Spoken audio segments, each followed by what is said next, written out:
hein, j'ai dit soit du compte-rendu objectif, soit du compte-rendu critique, vous avez plusieurs manières hein, de bien rédiger ce résumé. Suivez avec moi dans les questions. Partez aux questions.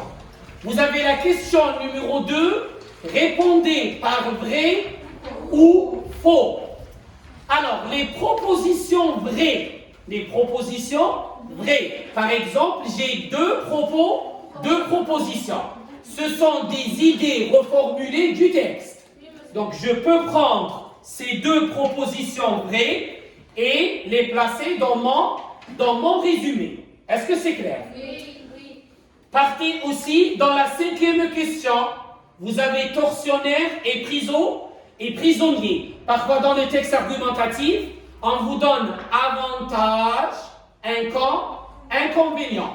Donc, là, on vous donne une idée, on vous dit que l'auteur parle des avantages et il parle aussi des inconvénients. Donc, cette idée-là, je peux la réinvestir dans mon compte rendu objectif ou bien critique.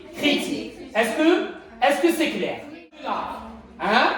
Soit il est le résumé, il représente le résumé du texte, soit il résume une partie du texte. Donc moi, en complétant ces vides-là, je vais savoir si le passage résume le texte.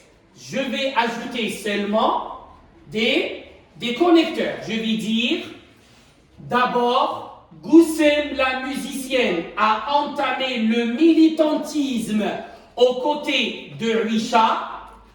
Ensuite, sa mission consistait à transporter des armes et des documents. Elle était parfois aidée par un compagnon qui devait rester anonyme.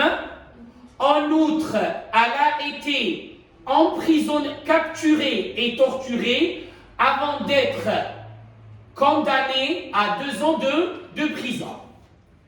Enfin, là-bas, en dépit de la souffrance, elle devait préserver sa joie de vivre en chantant. Et là, j'obtiens le résumé de mon compte rendu objectif. Est-ce que c'est clair? Il existe d'autres moyens. On vous donne par exemple une question, on vous donne une phrase, ensuite on va vous dire relevez du texte une phrase ayant le même sens. Donc la phrase donnée dans la question, c'est une phrase reformulée de la question qui se trouve dans le texte. Donc la phrase reformulée, je vais la placer dans le résumé de mon compte rendu objectif. Très bien.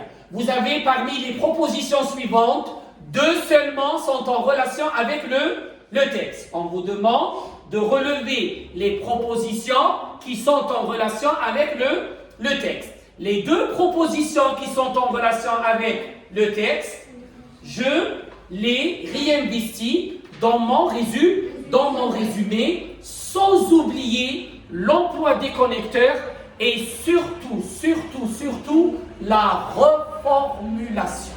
La reformulation, c'est-à-dire, je ne dois pas prendre des phrases du texte. Donc, c'était là quelques moyens à travers lesquels nous pouvons réussir la rédaction de notre compte rendu, qu'il soit objectif ou bien critique.